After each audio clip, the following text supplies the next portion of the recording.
Hello friends, welcome to our channel इतिहास हमारी नजर से।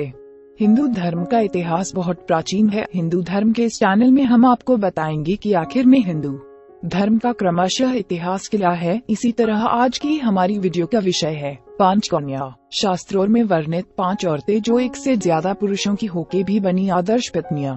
भारतीय पौराणिक इतिहास में ऐसी 5 औरतों का वर्णन है जो कि एक से ज्यादा मर्दों की हुई, लेकिन बावजूद इसके भी वो आदर्श नारी या पत्नी कहलाए है। उन 5 औरतों को ही पंचकन्या कहा जाता है।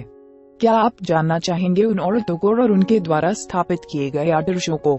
इन 5 औरतों में से 3 त्रेता युग की तो 2 द्वापर युग की थी और उनके नाम है अहिल्या, मंदोदरी, तारा, कुंती और द्रौपदी। अब जानिए उनकी कहानी।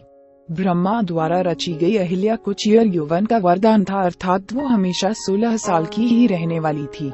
गौतम ऋषि से उसका विवाह हुआ पर इंद्र की उस पे बुरी नजर थी।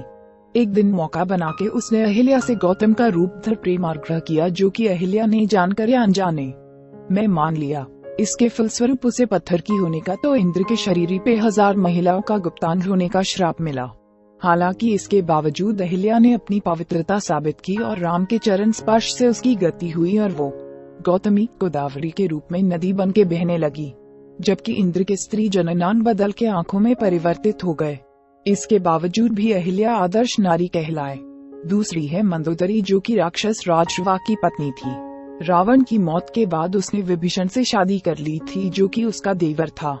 रावण उससे और वो रावण से अत्यधिक प्रेम करता था। इस पर भी रावण के सीता के हर के लाने पर उसके कड़ा विरोध किया और रावण के गुस्से का पात्र बनी।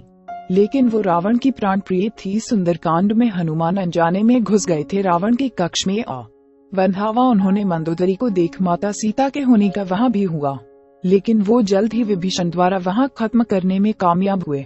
मंदोदरी को रावण की महिलाओं या शक्ति की कमजोरी पता थी। साथ ही अद्भुत रामायण में सीता उसी की पुत्री बताई गई है। तीसरी थी तारा, जो कि वानर राज बलि की पत्नी थी। बाली के मर जाने के धोखे में उसने सुग्रीव से शादी कर ली, लेकिन जब बाली आया तो उसने उसे फिर हथिया लिया। वन ही सुग्रीव की पत्नी को भी हथिया लिया, लेकिन श्री राम द्वारा उसे मारे जाने के बाद तारा ने पुनः सुग्रीव को अपना लिया। इन पति के बदलाव के बाद भी तारा ने बाली की मौत पे विलाप किया था। तब श्री राम ने उसे प्रवचन दिए और उसका मोह जाता रहा था, लेकिन तारा ने सुग्रीव और बाली दोनों का साथ दिया। वन ही सुग्रीव द्वारा बाली को द्वंद्व की चुनौती देने पर उसने बाली को रोका था, लेकिन वो माना नहीं था। इतना ही नहीं, जब सुग्रीव से सीता का पता नहीं लगाया गया तो वो जाके अपने महल में छुप गया। तब लक्ष्मण किष्किंधा को समाप्त करने के मानस से उसके महल में गए। तब तारा ही थी जिसने अपनी चतुरता से लक्ष्मण और सुग्रीव की मुलाकात कराई और सुग्रीव फिर से तैयार हो गया। चौथे पायदान पे है कुंती, जो कि पांडवों की माँ थी।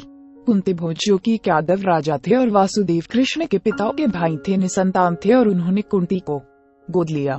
कुंती ने दुर्वासा ऋषि की सेवा की और उन्होंने बदले में वशीकरण मंत्र दिया, जो कि किसी भी देवता के आह्वान कर उन्हें पुत्र प्राप्ति में सक्षम था। कुंती ने शादी से पहले सूर्य का आह्वान किया और कर्ण के रूप में उसे एक नाजायज बच्चा मिला, जिसे उसने पानी में बहा दिया था। फिर पांडु को जब महिला से संबंधों के दौरान मौत होने का श्राप मिला तो इसी वर्ष से उसने देवताओं का आह्वान कर नियोग से पुत्र पाए। लेकिन इन सब के बाद भी वो एक आदर्श पत्नी माँ साबित हुई। कुंती की ही सलाह पर भीम ने हिडिंबा से शादी की और घटोत्कच के चलते अर्जुन बच गया। वह नहीं 5वें पायदान पर द्रौपदी थी, जिसने की 5 पति पाए और हर साल वो एक नए पति के साथ रहती थी। जयद्रथा और दुशासन के अपमान का उसने जो बदला लिया वो महिलाओं के लिए आज भी एक आदर्श है। ऐसे ये पंचकन्याएं आज भी महिलाओं के लिए आदर्श है। हम उम्मीद करते हैं कि आपको इस चैनल के माध्यम से रोचक जानकारियाँ दे सके।